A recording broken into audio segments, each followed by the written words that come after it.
Belakangan ini publik ramai menggaungkan gerakan Stop Totot Wut-Wut di jalan.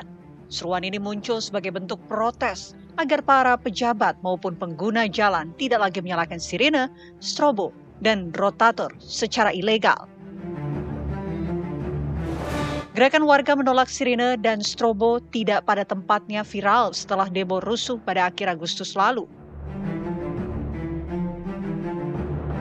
Gerakan Stop Totot Wut-Wut di jalan akhirnya mendapat tanggapan langsung dari Istana.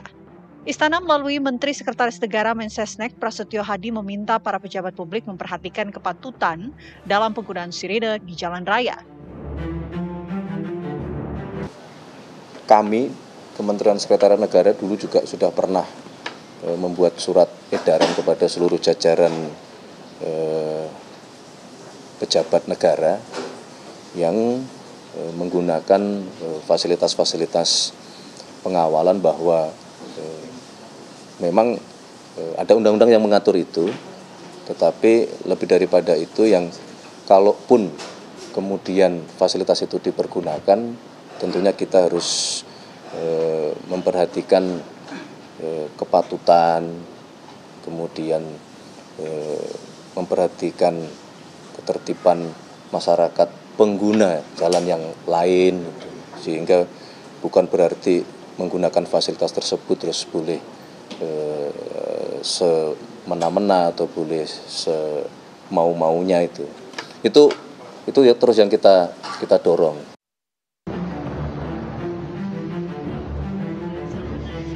Belakangan penggunaan strobo dan sirine oleh pengguna jalan secara ilegal mengundang keresahan masyarakat dan menuai protes dari masyarakat berupa gerakan Stop Totot Wut-Wut di jalan.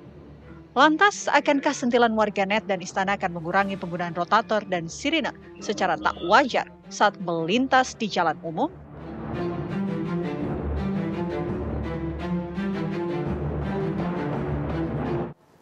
Ya, pemirsa, viral di media sosial gerakan protes yang disampaikan oleh masyarakat Stop Totot Wut-Wut atau stop penggunaan sirine dan juga strobo di jalan raya. Sudah ada respon juga dari pihak Istana melalui Mensesnek yang meminta pejabat publik ke depannya agar lebih bijak. Lantas akankah tekanan yang telah diberikan oleh warganet maupun Istana ini mampu kemudian menekan efektivitas penggunaan sirine dan juga strobo di jalan raya? Kami akan membahas ya pemirsa bersama dengan sejumlah narasumber.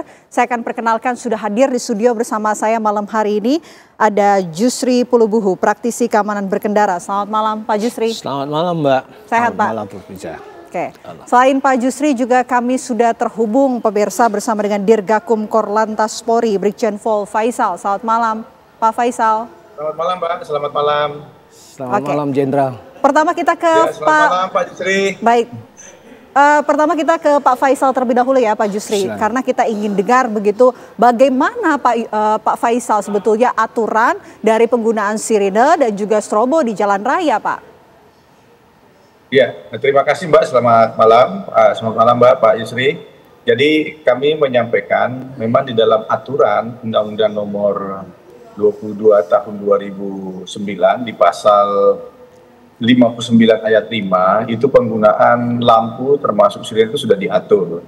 Jadi di penggunaan lampu isyarat biru itu dipergunakan untuk kendaraan petugas kepolisian.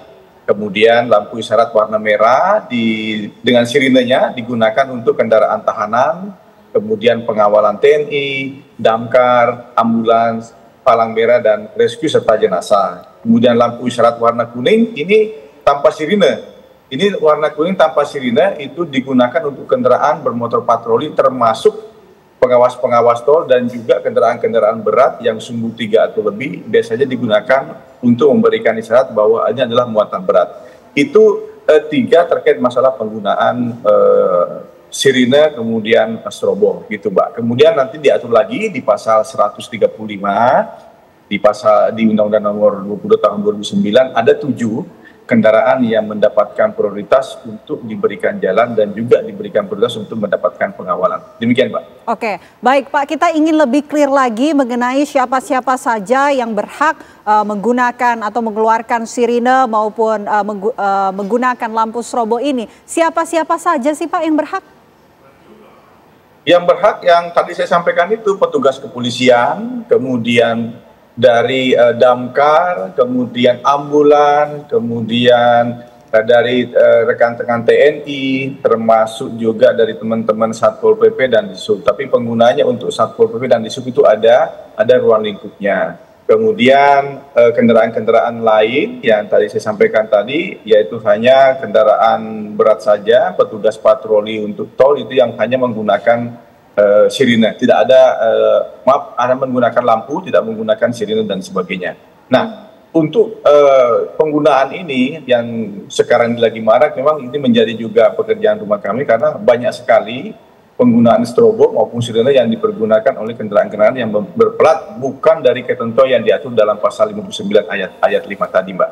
Sehingga kami menyadari bahwa ini merupakan suatu mungkin keresahan masyarakat, sehingga Korlantas dalam hal ini Pak Kakor Lantas mengambil langkah-langkah untuk seluruh kegiatan pengawalan sekarang yang dilekatkan kepada kementerian lembaga dan juga kepada kegiatan-kegiatan lain sementara dikurangi atau dibekukan sampai dengan menunggu kita mengikuti perkembangan terkait dengan upaya kita untuk melakukan penindakan terhadap penggunaan strobo atau sirine yang ilegal yang mungkin masih banyak kita temukan di jalan. Demikian, Pak. Oke, baik. Kalau begitu saya mau ke Pak Jusri. Pak Jusri, Anda melihat fenomena munculnya keresahan dan juga kemarahan masyarakat sehingga memunculkan gerakan protes stop Totot Wukuk Rakyat. Bagaimana Anda melihat fenomena ini? Iya, saya rasa ini merupakan natural ya, dari respon sosial akibat respon sosial masyarakat akibat penyalahgunaan, ya, terus kemudian pelanggaran-pelanggaran di mana mereka mungkin sebagian paham tentang aturan-aturan yang ada dan saya rasa itu merupakan hal wajar. Nah, permasalahannya kita khawatir gerakan ini bisa membuat penggunaan yang tepat itu terhambat seperti damkar ya sedang melakukan tugasnya ataupun ambulan yang sedang membawa pasien ataupun mobil-mobil yang sedang membawa korban kecelakaan. Nah, kalau ini gerakan ini dilakukan secara masif betul-betul, saya khawatir akan jadi satu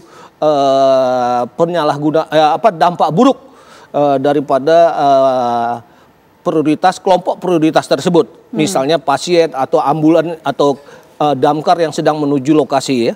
Nah, untuk kendaraan-kendaraan khususnya pasal 134 dari kelompok 134 yang pasal 134 yang mengatur kelompok-kelompok prioritas ada 7 itu, saya rasa nomor 4 ke atas ini 1, 2, 3, 1 damkar prioritasnya, kedua seperti yang disampaikan oleh Jenderal tadi, kemudian ambulan yang sedang membawa pasien, yang ketiga mobil yang sedang mengevakuasi korban kecelakaan. Dan keempat, kelima ini mungkin tingkat urgensinya bisa disikapi seperti yang dilakukan saat sekarang oleh Pak Kakor Lantas, membuat kebijakan untuk melarang pengawalan di Korlantas itu tidak, yang saya tahu ya, yang sedang tersebar adalah tidak boleh menggunakan strobo maupun sirine untuk sementara ini. Ini semacam hibernisasi daripada respon masyarakat yang bisa berbahaya mungkin ya.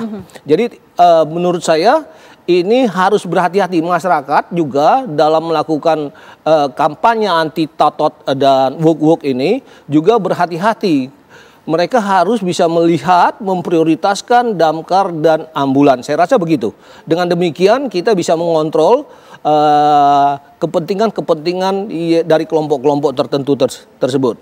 Oke, baik. Saya mau langsung kembali ke Pak Faisal kalau gitu. Pak Faisal, ini apa yang dikatakan oleh Pak Jusri, kita tangkap poinnya akan berdampak dengan hadirnya fenomena kemarahan dari masyarakat, gerakan stop sirine dan juga strobo ini. Bagaimana kemudian pihak kepolisian dalam hal ini Korlantas melakukan pengawasan agar kemudian ini tidak berdampak seperti yang disampaikan oleh Pak Jusri tadi? Iya, terima kasih Pak Jusri. Jadi ini merupakan suatu analisa yang tepat sekali. Artinya begini, Mbak. Jadi ada memang penggunaan sirine rotator dan yang lainnya itu memang sudah diatur dalam undang-undang, sehingga mau tidak mau ini juga harus kita sampaikan ke masyarakat. Artinya sosialisasi akan kita gencarkan lagi supaya masyarakat tahu bahwa memang ada prioritas 134 ini yang tadi disampaikan oleh beliau di 1 sampai 2, 3, 4 ayat ini. Memang itu yang harus kita sampaikan ke masyarakat. Nanti yang 5, 6, 7 ini adalah saya kira tidak terlalu urgen, dan itu pun menurut penilaian kepolisian apakah perlu dilakukan pengawalan atau tidak. Nah, terkait dengan hal tersebut yang terkait Pak Yusri, terima kasih sekali Pak Yusri. Jadi kami juga tetap melakukan himbauan kepada anggota bahwa silakan ya, pengawalan terhadap ambulans, pengawalan terhadap damkar, pengawalan terhadap anggota atau kegiatan anggota yang akan menuju ke TKP untuk melakukan kegiatan olah TKP atau melakukan evakuasi, itu tetap harus menggunakan sirine. Karena apa? Terutama untuk laka lantas ini, karena ada namanya golden period, di mana golden period inilah merupakan suatu titik awal di mana kita bisa menyelamatkan korban-korban laka lantas dengan kecepatan anggota untuk datang ke TKP. Dan kemarin kebetulan ada kejadian di Probolinggo yang saya sendiri datang ke sana. Kami dari Surabaya langsung ke lokasi itu menggunakan sirine, dan masyarakat alhamdulillah mereka respon memberikan jalan karena mereka tahu bahwa kita kendaraan ini akan menuju ke lokasi TKP yang memerlukan kecepatan dan ketepatan anggota untuk datang. Sehingga saya yakin masyarakat yang 100% itu yang dimasuk mungkin di sini adalah strobo atau penggunaan totot yang digunakan oleh kendaraan-kendaraan preman yang memang masih banyak sekali berkeliaran di jalan raya. Dan ini adalah merupakan PR kami, masukan kami, saran untuk kami, dan akan kita laksanakan untuk memberikan kenyamanan para pengguna jalan, dan paling utama adalah keselamatan berlalu lintas. Demikian, Pak. Baik. Pak Jusri, sebetulnya bagaimana cara kita membedakan penggunaan sirine maupun strobo yang sesuai dengan aturan, Pak?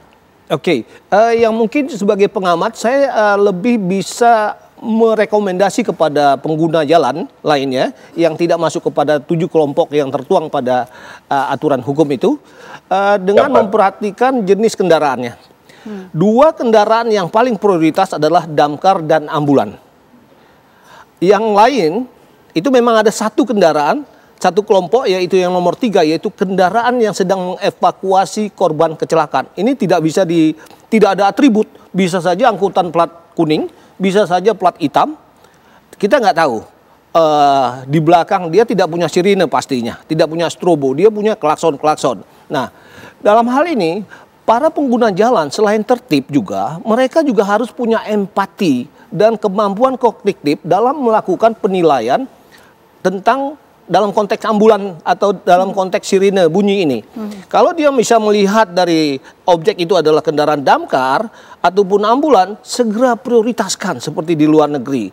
Nah, untuk kelompok nomor 3 tadi, kita lihat bagaimana tingkat daripada pendekatan si kendaraan itu di belakang. Katakan mobil pribadi, klakson, kita bisa tahu ini klakson marah atau klakson minta tolong. Nah, kita belajar bagaimana mengantisipasi tadi dan menempatkan diri kita dengan empati yang tinggi. Minggir, nggak ada salahnya kita minggir. Memang ini dirusak oleh para pelaku-pelaku yang menyalahgunakan strobo dan sirine ini. Saya memohon kepada pengguna jalan yang tidak semestinya ataupun yang semestinya, tolong menggunakannya dia, kalau dia mempunyai hak, tolong bijak-bijak lah. Kita bisa lihat RI1 dan pejabat tertentu bisa tidak atau mengharamkan dia menggunakan timnya menggunakan sirine ataupun strobo. Kenapa kita yang levelnya di bawah atau pejabat di bawah atau yang tidak ada kepentingan urgensinya itu suka-sukanya gitu ya, suka-sukanya gitu. Memang kita tahu abuse of condition daripada ini di Indonesia merupakan bagian daripada kesadaran berlalu lintas di ruang publik. Jalan itu adalah ruang publik. Kesadaran ini masih sangat rendah. Oleh karena itu yang bisa kita lakukan, semua leader di stakeholder jalan raya itu ikut berpartisipasi mengedukasi lingkaran influence-nya dia. Memonitoring. Misalnya saya orang tua, saya harus kasih tahu anak-anak saya. Kalau saya CEO perusahaan, saya membuat aturan untuk mendukung peraturan hukum yang ada, aturan lalu lintas yang ada, sehingga dengan demikian semua seperti di luar negeri mereka akan tertib. Tidak ada polisi, polisi juga tidak sibuk gitu, tidak perlu menyalahkan polisi, wah ini nggak ada polisi atau penegakan polisi kurang. Kita sudah lakukan manajemen partisipatif Ini yang penting karena ini menyangkut jutaan orang pengguna jalan ya. Sulit untuk mengurusnya. Jadi manajemen partisipasi itu harus diletakkan di seluruh stakeholder jalan raya untuk segala hal-hal ketertiban berlalu lintas. Kalau kita mengandalkan kepada polisi saja, nggak akan mampu. Begitu ya, saya rasa. Baik, poin menarik soal partisipasi publik, kemudian juga kesadaran dan juga penggunaan empati dari masing-masing pengguna jalan tentunya. Kita juga ingin tanyakan langsung Pak Jusri dan juga Pak Faisal kepada sejumlah masyarakat mengenai hal ini, tapi nanti kami hadirkan selengkapnya untuk Anda sesaat lagi, pemirsa tetaplah bersama kami.